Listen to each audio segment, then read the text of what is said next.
Good morning, everybody. Good afternoon, good evening, and welcome to Plots. This is a micro broadcast, so it's going to be really short, so it's nice and easy to watch. And I'm going to just simply show you a book that's out, and it's been around for a long time, actually, and guide you as to how to use it, because it will really help with your plots. And this book says that there are only 20 plots. That's it. 20 plots, then you can pick which one you want, and it'll give you some guidance as to what is usually within those plots. So I'm just going to share the screen and show you. Here we go. 20 Master Plots by Ronald B. Tobias. Can you all see the screen? Just give me a thumbs up, Darren, if you can see the screen. Okay, brilliant. So this guy said, he came around, and there's only so many themes, the human state of being, and there are only so many plots as to what happens in life, so he says. So we'll have a look at them, and I find this really easy if I'm stuck on a short story, and I know it's a short story about revenge or something like that. Hi, Rachel, nice to see you. So if it's a short story with a certain theme and idea, I will go to this plot book and see if I've missed anything out, or if there's something else I can add.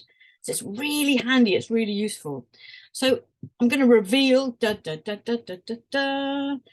actual list, as they said in the book, which is great. Quest, adventure, pursuit, rescue, escape, revenge, the riddle, rivalry, underdog, temptation, metamorphosis, transformation, maturation, love, forbidden love, sacrifice, discovery, wretched excess, ascension, and dissension. That is an amazing summary of plots. And most of our stories, in fact, nearly every story I can think about, will fit into one of those plots. How easy is it to have a book like this, which you can go to and go, oh, what else do I need to add to my adventure? What else can I add to my romance?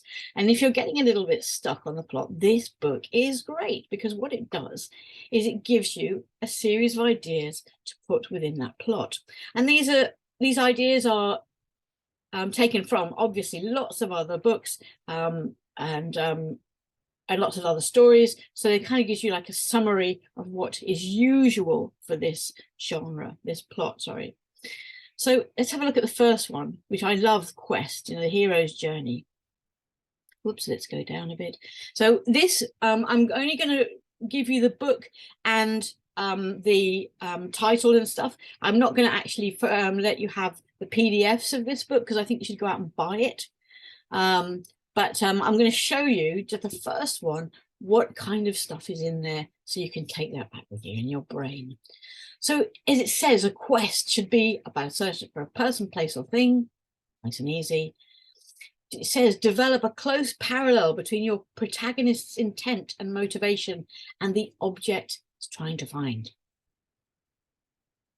Okay, that's quite easy. That's usually what happens.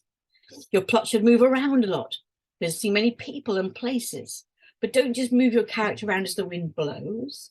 Movement should be orchestrated according to cause and effect. We want this kind of reason. Why does this thing pop up in the story? And it causes the protagonist to go somewhere else, which will lead them towards what they desire. It may lead them away from what they desire, but that's a little bit of a plot twist. Might be a bit of a red herring. You never know what you're going to put in there. Consider bringing your plot full circle geographically. It's really nice to have somebody who goes out on an adventure and comes home. It's a really nice way to end it. It gives it a sense of completion. Unless you're going to write a sequel, and you might leave them out there somewhere else. So just an idea there.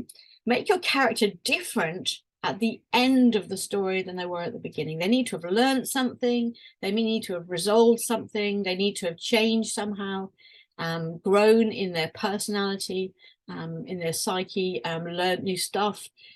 It needs to be about a process of change, because this protagonist will not be interesting if they're exactly the same person when they come back from this quest, this grand journey of searching for something. The object of the journey usually is some form of wisdom.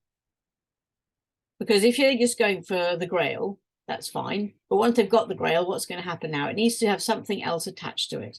So the form of wisdom is usually a great thing for them to take back at the end of the story. You need to have a motivating incident at the beginning.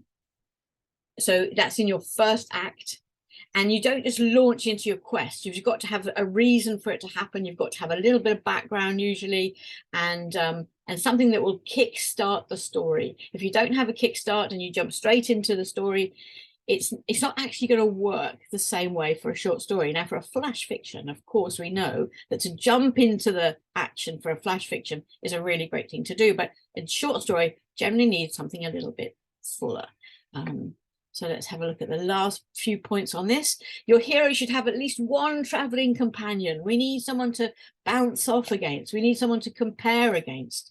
And it stops the story becoming too interior, all based on one character's thoughts and actions, which can be very boring after a while.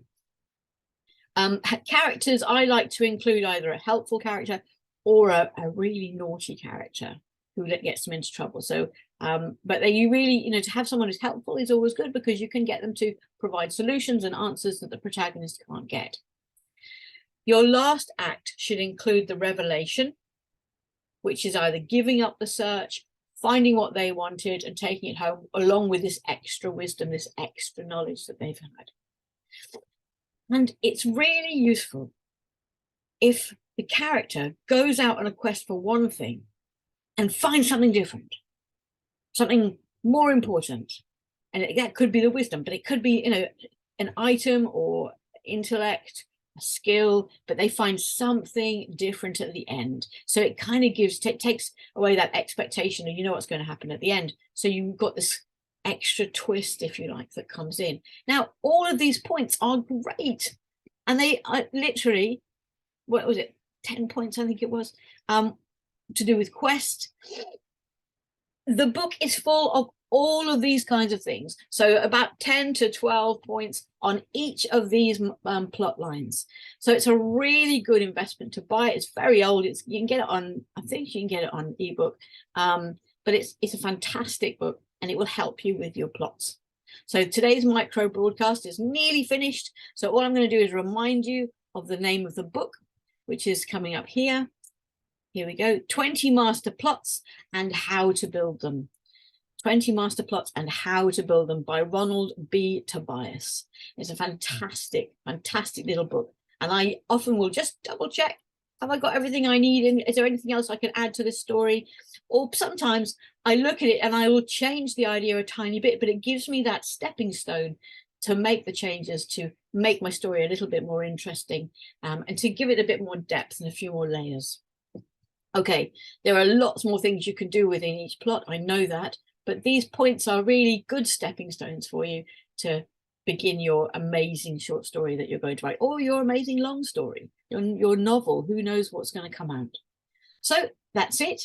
It's the end of the short micro broadcast. Thank you for watching, and I'll see you all next time.